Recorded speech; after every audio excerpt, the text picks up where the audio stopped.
You won't believe how a father and his sons pulled off a $21 million lottery fraud in the most audacious way possible.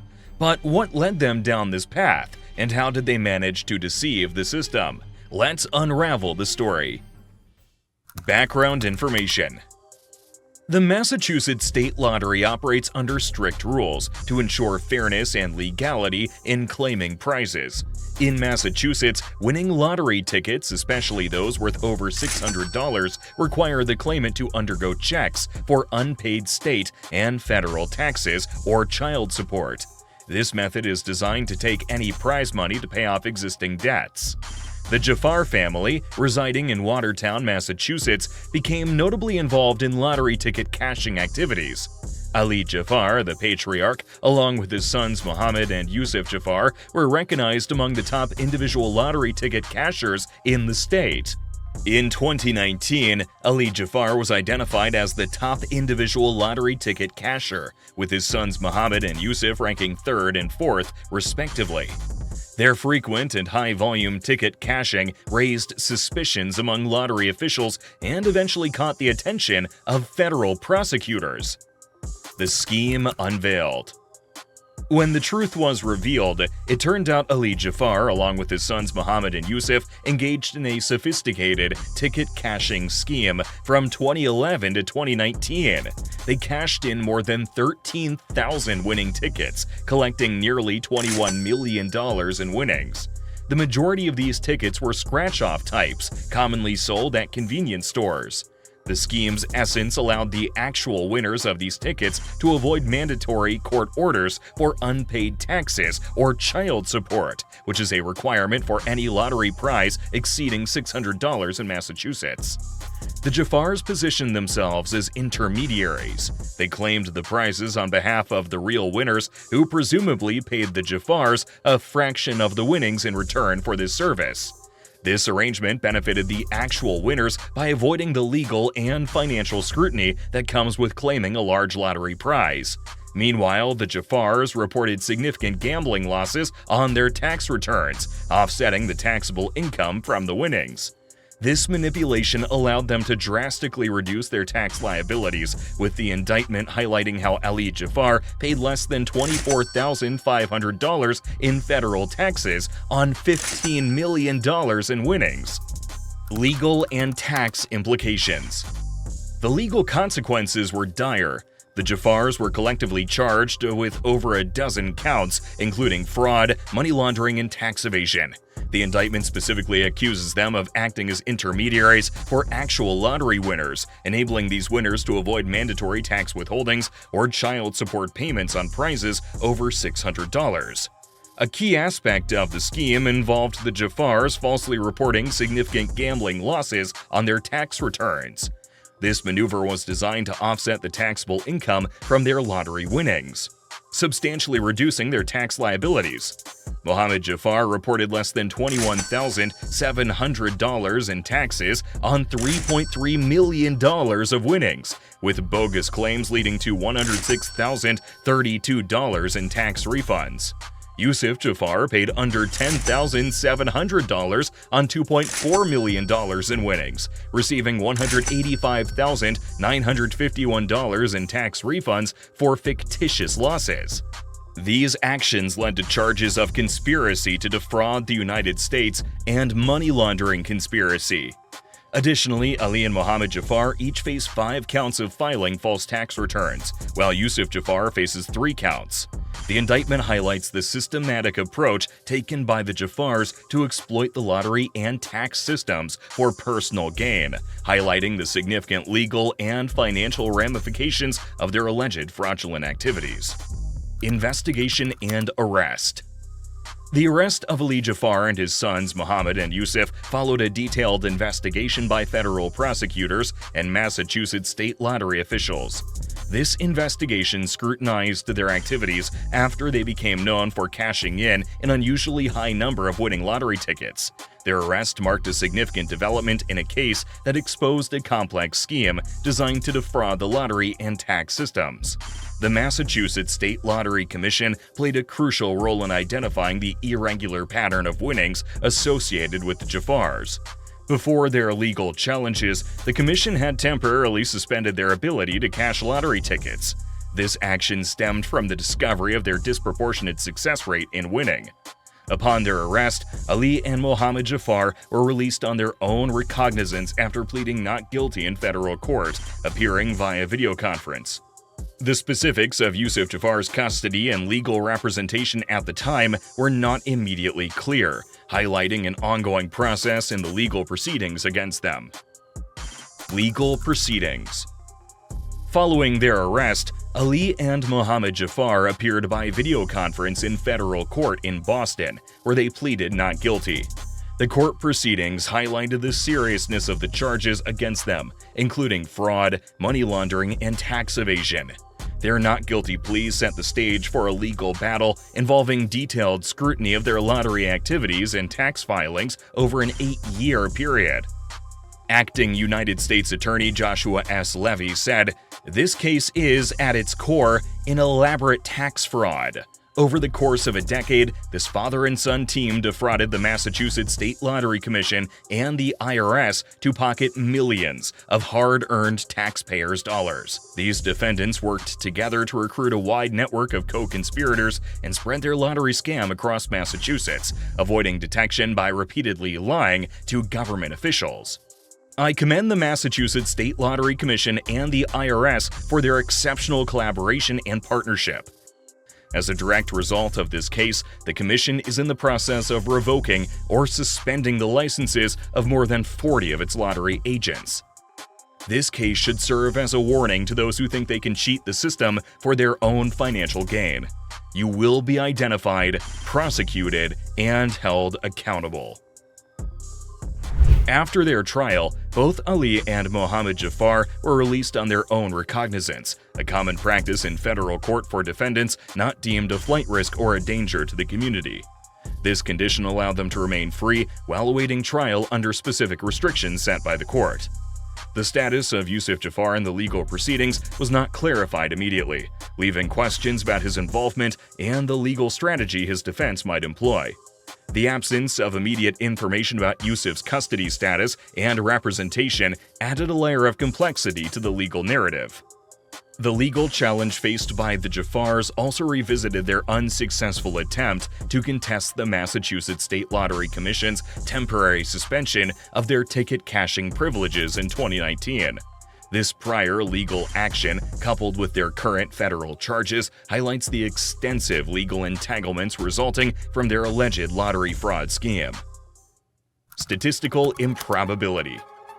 The case against Ali Jafar and his sons, Mohammed and Yusuf, brings to light the statistical improbability of their lottery winnings. Michael R. Sweeney, the executive director of the Massachusetts State Lottery, emphasized the unlikely nature of such success, stating, "A statistician will say that there's some astronomical odd, but the reality is, it's zero." The Massachusetts State Lottery has in place a system for reviewing winnings that appear statistically improbable. Under state lottery rules, an individual claiming 20 or more prizes of at least $1,000 in a single year triggers a review by the lottery director. This process is designed to identify and investigate any patterns of winning that defy logical, statistical odds. The scrutiny applied in the Jafar's case was part of this broader effort to maintain the integrity of the lottery system and ensure fairness among participants. The Jafar's unlikely winnings spotlight the role of statistics in uncovering lottery fraud, showcasing how math and legal efforts combine to tackle such schemes. Public and official reactions.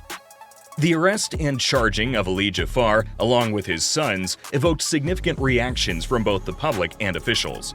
Michael R. Sweeney, the executive director of the Massachusetts State Lottery, expressed a viewpoint that captures the official stance on the matter.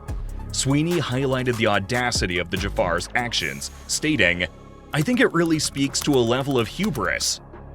The case has drawn attention for its financial implications and the broader impact on the integrity of the state lottery system. The scheme exploited loopholes in the process of claiming lottery winnings, raising questions about the effectiveness of existing safeguards to prevent fraud. Sweeney's remarks reflect a broader concern about ensuring the lottery remains a fair and trustworthy system for all participants. Furthermore, the public's reaction has been one of surprise and interest, given the sheer volume of tickets involved and the length of time over which the scheme operated. The case has sparked discussions on social media and among Massachusetts residents about the need for more strict measures to detect and prevent lottery fraud. Additional cases. The incident of the Jaffars is just one in a string of many fraudulent cases in lottery history. The Eddie Tipton case.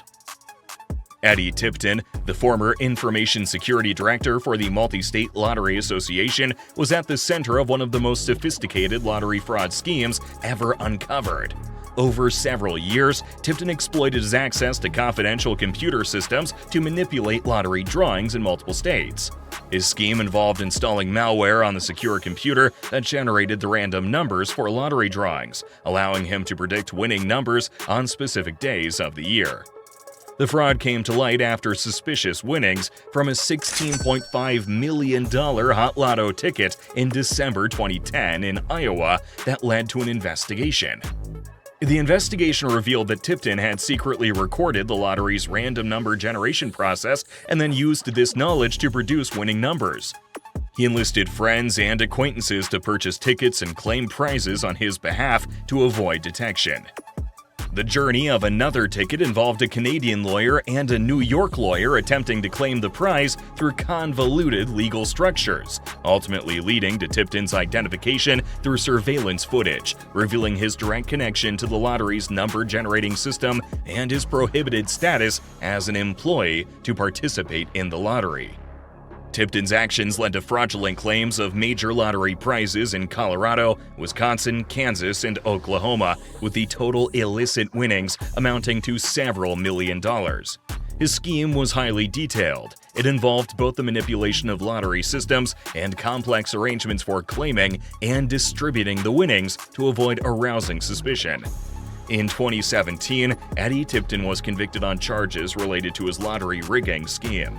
He was sentenced up to 25 years in prison, marking a significant resolution to a case that had drawn widespread attention to the vulnerabilities in the security of lottery systems. The case also prompted lottery organizations across the United States to strengthen their security measures and oversight to prevent similar frauds in the future.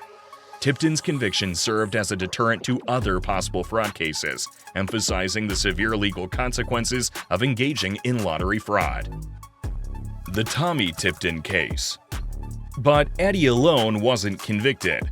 Tommy Tipton, a former Texas judge and brother of Eddie Tipton, was also implicated in the huge lottery fraud scheme designed and executed by his sibling. The case revealed how Tommy played a crucial role in exploiting lottery wins through a network that spanned several states. His involvement was unveiled during the investigation into Eddie Tipton's manipulation of lottery systems, which allowed them to predict winning numbers and claim large prizes through intermediaries.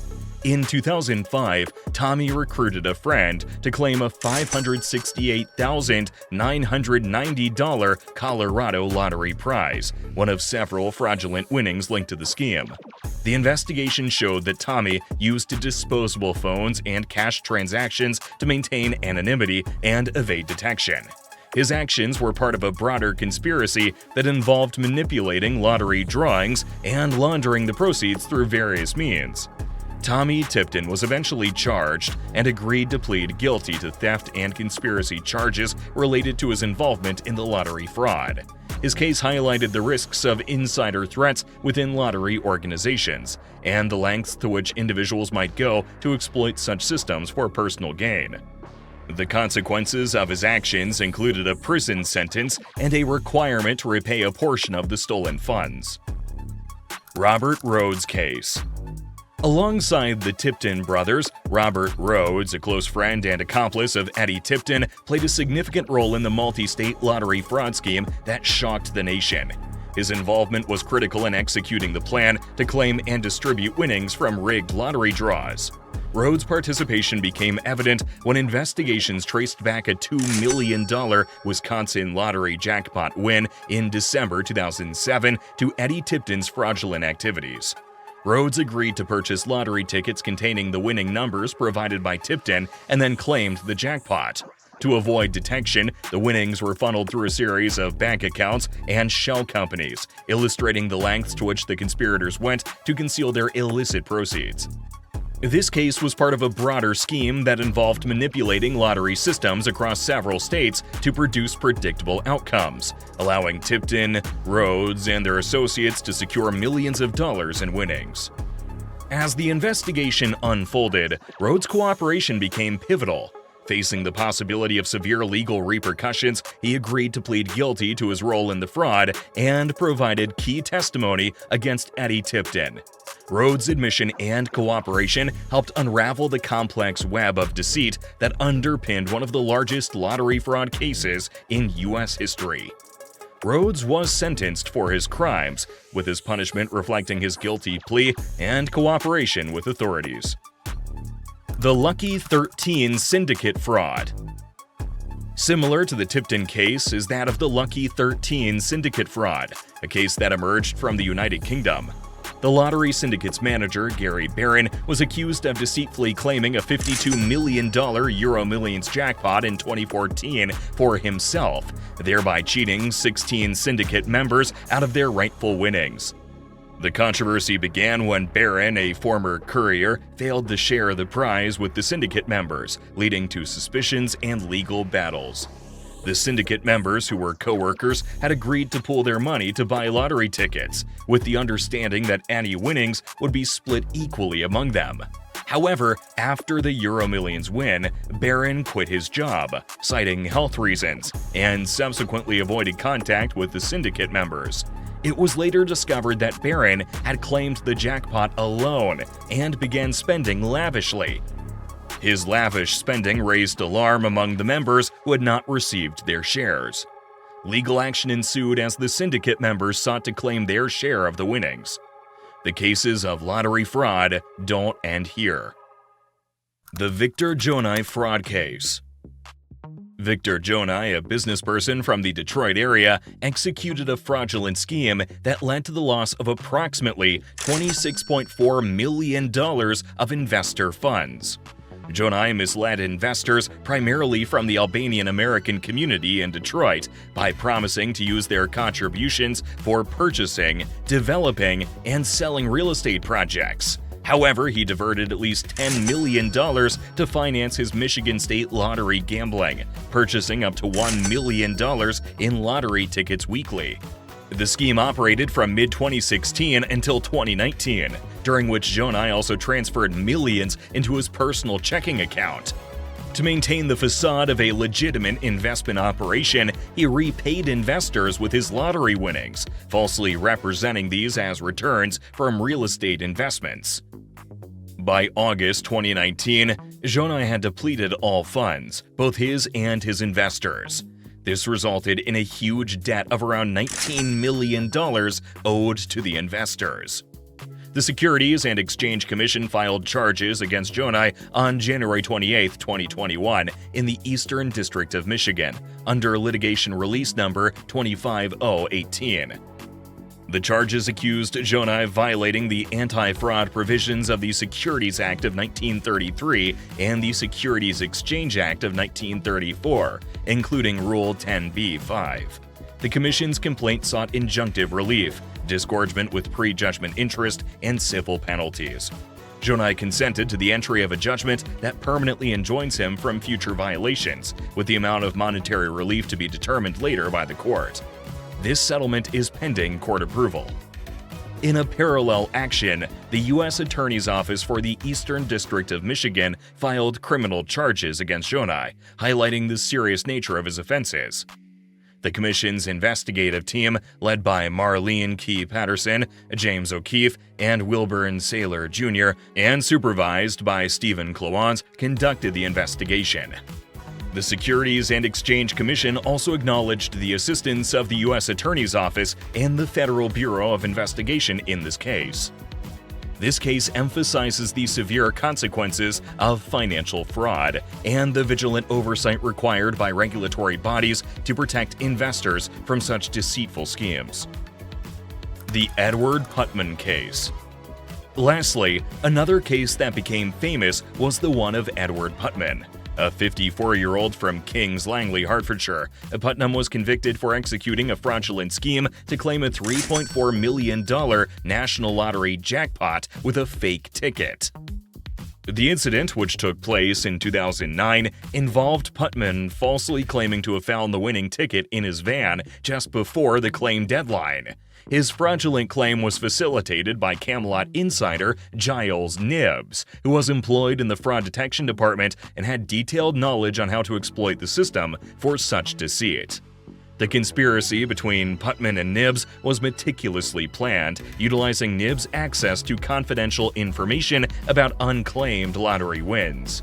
Knibbs crafted a forged ticket, and after several attempts involving trial and error, they succeeded. Putnam presented this counterfeit ticket, which lacked a crucial barcode part due to damage, at a shop in High Wycombe, Buckinghamshire, after visiting 29 different shops to match the correct unique code necessary for the claim.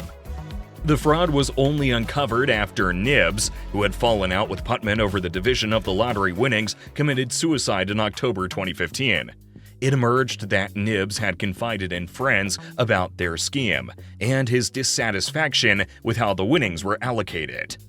Evidence presented at St. Albans Crown Court revealed that Putnam had initially paid Knibbs $380,000 for his role in the fraud, with subsequent payments totaling an additional $68,000. Putnam was charged and found guilty of fraud by false representation. In October 2019, he was sentenced to 9 years in prison by Judge Philip Gray, who criticized the fraud for undermining the integrity of the National Lottery and damaging public trust in the system. The judge noted that greed ultimately led to Putnam's downfall, as he would have otherwise evaded detection. Following the scandal in 2016, the Gambling Commission fined Camelot $4.1 million for breaches in its operating license related to database control, prize claim investigations, and prize payouts. Camelot acknowledged shortcomings in their controls at the time of the incident and assured that measures have since been strengthened to prevent a recurrence. The genuine winning ticket purchased in Worcester remains unfound, adding a layer of mystery to this daring fraud. The Watertown father and son show us how greed can turn a lottery dream into a criminal nightmare. But their story isn't the only shocking twist of fate in the world of lottery wins. Imagine winning $33 million and then finding out your own brother hired a hitman to get his hands on it. Think that sounds unbelievable? Well, it's all too real. Dive into this jaw-dropping story next and see how quickly fortune can turn to folly.